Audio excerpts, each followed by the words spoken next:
అల్లు వారి గిల్లుడికి తట్టుకోలేకపోతున్న కొంతమంది fans left side, Allu వారి ఆనందాన్ని జీర్ణించుకోలేకపోతున్న తెలంగాణ వాళ్ళు రైట్ సైడ్. మీరు చూసుకుంటే అల్లు అర్జున్ ఏం పీకాడని ఇంత సంబరాలు, రానా, నాగ చైతన్య, మంచు విష్ణు వీళ్ళందరూ వచ్చి ఎందుకంత కావుగిలించుకొని విసుక్కోవడం ఎందుకు అన్నది తెలంగాణ వాళ్ళ వాదన. ఇక్కడ మనిషే పోయింది, అక్కడ మీరు సంబరాలు చేసుకుంటున్నారు. కేసు కొట్టేలే, బెయిల్ వచ్చింది అంతే. బెయిల్ వచ్చిన దానికి ఇంత పిసుక్కోవాలా?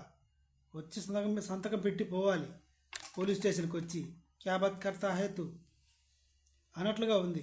అండ్ ఇంకో విషయం ఏంటంటే, అల్లు అర్జున్ గారి పిల్లలు కనీసం ఒక 24 గంటలు కూడా తండ్రి లేకపోతే ఆవేదనకు గురయ్యారు.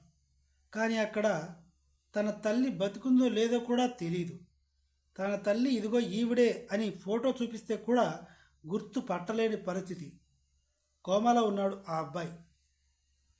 తన తల్లి కూడా గుర్తులేదు, తనెవరో తనకే గుర్తులేదు. ఇలాంటి పరిస్థితుల్లో కేసు వాపస్ తీసుకునేలాగా ఎన్నో విశ్వ ప్రయత్నాలు చేశారు అల్లు అర్జున్ టీం కానివ్వండి, అండ్ చిరంజీవి గారి టీము, లాయర్లు. ఇంత జరిగిన తర్వాత వచ్చేసాడు హాయిగా ఇంట్లో ఉండక.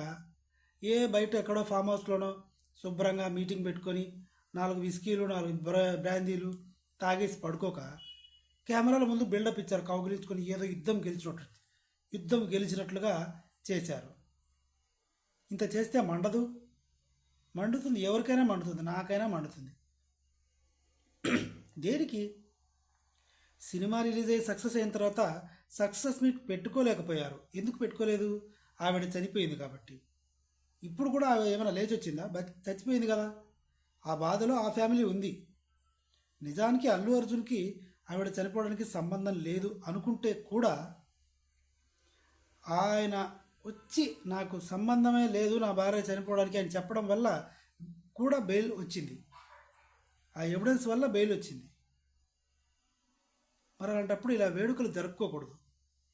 చేసిందే మొదటి తప్పు. పర్మిషన్ లేకుండా, ఎవరికి ఇన్ఫర్మేషన్ ఇవ్వకుండా పబ్లిక్లోకి వెళ్ళి గొడవకి కారణమయ్యి ఆవిడ చనిపోవడానికి కారణమయ్యాడు అని వాళ్ళ వాదన. కాబట్టి ఇలా వేడుకలు జరుపుకోకపోయింటే, కౌగిలించుకోవడాలు, మూతులు నాకోవడాలు లేకపోయింటే బాగుండేదేమో.